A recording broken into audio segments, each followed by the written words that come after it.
Hey, hey, hey, what is going on, IK Familia? It is your boy BN, aka Mr. Kingdom Builder, and today we are finally back from, I don't even know if I would call it a winter or holiday break, more so just being so busy with food, gifts, and I guess a little time off, but I'm super happy to be back. And as always, going to be giving y'all some of that IK goodness today, talking about a fantastic topic that I think is very important and applies to every server and or kingdom. And that is going to be king or queen management. So essentially managing World Heart, all the things that come with it after you have won your COR. And if you are the alliance that captures World Heart, you get your 200k point minimum, and you at least cap the World Heart one time, you will be king or queen, right? But what comes after that? What do you do? How do you motivate your player base? How do you what are things that you would do to be a good king or queen, right? Some kind of general guidelines, best practices. That's what we're going to be providing today.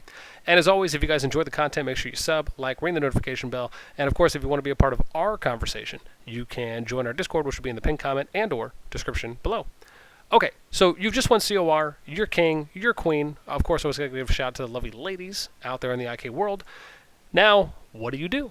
Okay, so let's go kind of over these things one by one.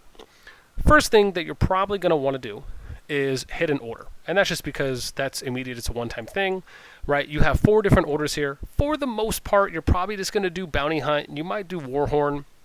But again, we'll go over them one by one, right? So Warhorn increases damage by 5% when a lord from your kingdom is fighting in areas occupied by your kingdom, right? So this, in my opinion, kind of either just specifically applies to players and or just in general. Bounty Hunt, though, however, is more specific. This one is lords from your kingdom will deal 5% more damage to gnome units in areas occupied by your kingdom, right? Now, my hope here is that even though this isn't specific, and this one is, the assumption is that Bounty Hunt is for gnomes and Warhorn is for players, right? Unless we just want to take this as an overall 5%, I like to believe a little bit of logic and rationale behind how they were very specific here, but not necessarily specific in saying fighting players in areas. Then we get to royal protection. When a lord from your kingdom is collecting resources in areas occupied by your kingdom, they will not lose gathered resources if defeated. This is more if like you're in a war server.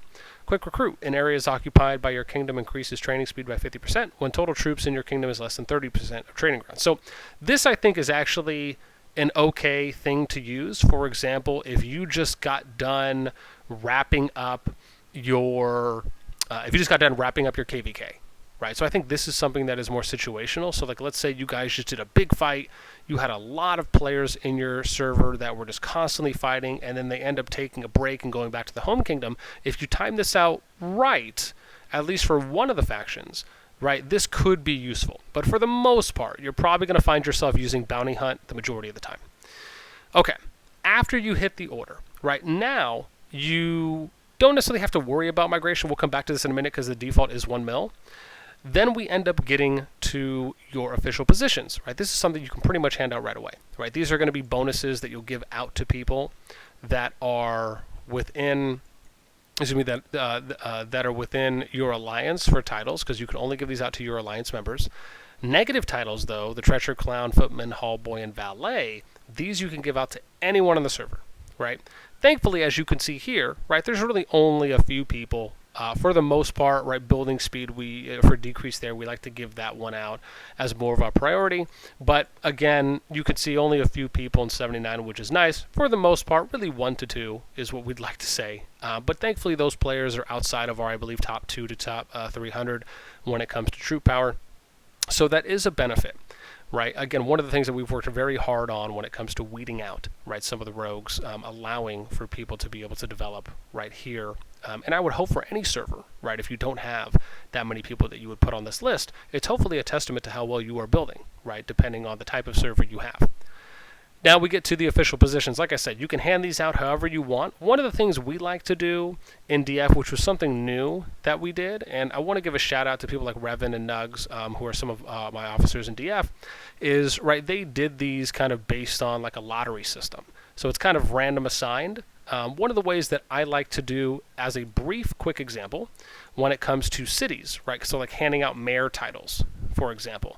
One of the ways I like to do this is I just kind of go in order top down. If you're an active player, you're R2 or above, I'll just start at the R5 position. I'll give each person a title. When the new week rotation comes up, then I'll go to the next 5 or 6 people. Next week rotation, next 5 to 6 people. That way everyone gets a turn with some titles, and everyone for the most part can pretty much use every title, even if it's not the best title or the most ideal.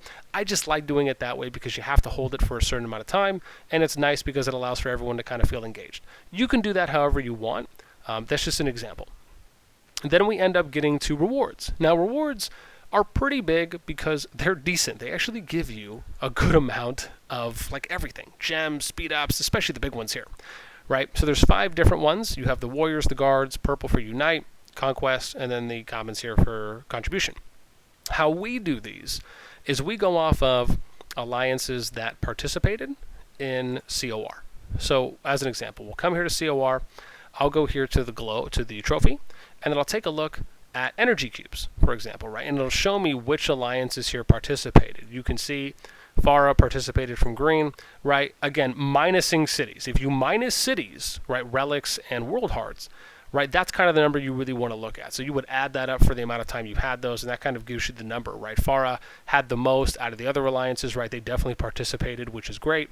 FAD actually had a little bit. I'm surprised there, which is really awesome, and we'll probably have to consider giving them some trophies, some gifts, next time.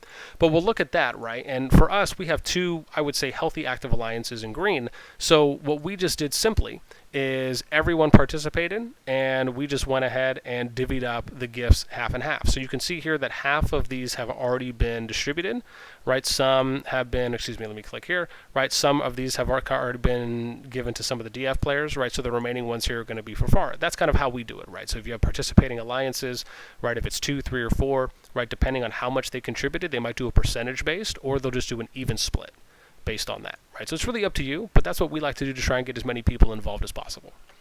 Then we finally get to the last 2 big things here, which is Kingdom Declaration, Notice, and then also Migration. So let me start off with Migration. I think it's very important that if you as a server are going to be focusing on trying to limit the amount of rogue players that can come in, it's very important to make sure that you are controlling the ratio.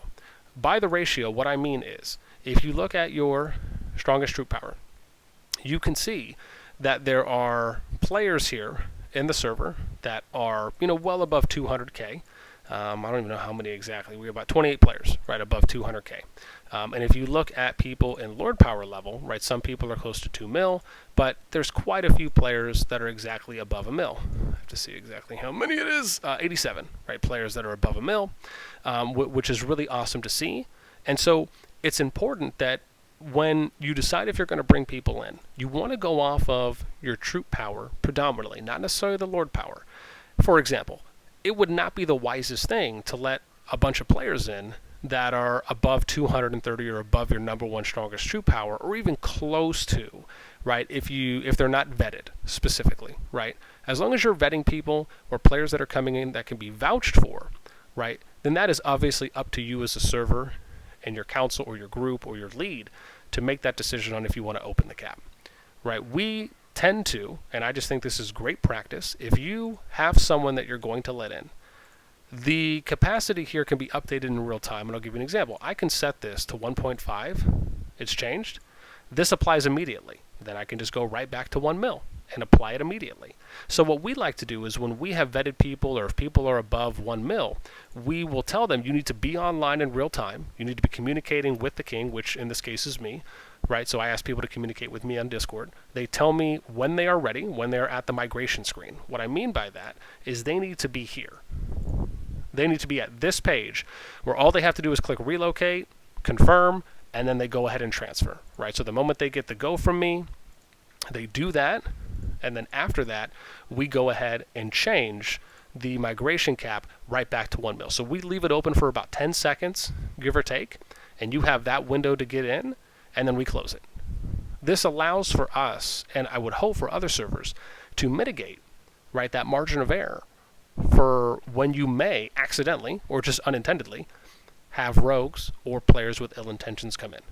And because you are focusing on keeping a ratio balance between you as a server having the strongest players that really believe in your server, they believe in your goal, they believe in your vision, they believe in what the server's about, right, it's important to try and only accept players that are below your strongest player's troop power, unless those players can be vouched for, right? If you vetted them, you feel comfortable, or someone from your team, right, in your server as an officer, lead, or someone that you trust can vouch for this person coming in, right, then of course that's up to you and obviously the chances that everyone wants to take. The last thing we'll touch on now is going to be kingdom or server mails in this case. So you have a declaration and you have a notice board, right? So the declaration can be edited, and each of them can, right? You have up to 300 characters for that. And if it worked correctly, I will give you an example of how that should look. So we'll go here. You'll see kingdom. Oh, wow. So kingdom declaration hasn't actually been set. Shocking. I actually thought that was going to be set.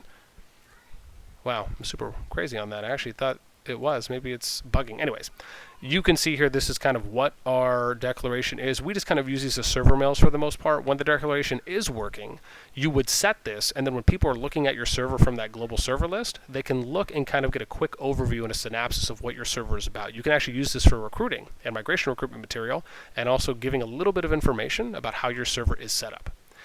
Then when it comes to the notice board, this is really more so for the server mail, right? You can see here, right, our last one that we sent out was about a town hall meeting, right? We kind of give like a KVK trial season summary for a second mail. And this is very important because I think it's very, well, I don't want to redundantly use the same word twice, but I do think it is very valuable when you send out server mails that are having, right? Oh no, everyone saw my recharge. That's what I do for content. Okay, let me move forward here and then go to the kingdom notice. So this is how the mails look when it comes to your declaration and your notice. And so I think it's very clear when you send out a mail, right? It's good of you to try and format your mail, right? Even though I had a little formatting here, should have had a capital A to be consistent.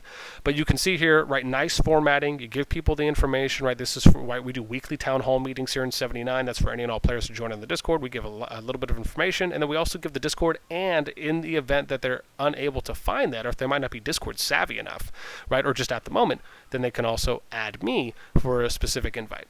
Right, we come here, we give some information on how KVK went, right? These are the types of, I think, good mails and good educational pieces that we as servers and kingdoms should be sending out, right? Giving people good information, letting them know about events, giving them like best practices, sending out gift codes. These types of things are very good for you to do as a server because it allows for the players playing there to feel like you are engaging with your community, engaging with your player base, right? Especially when you're professional, if you're courteous about how you're doing those things.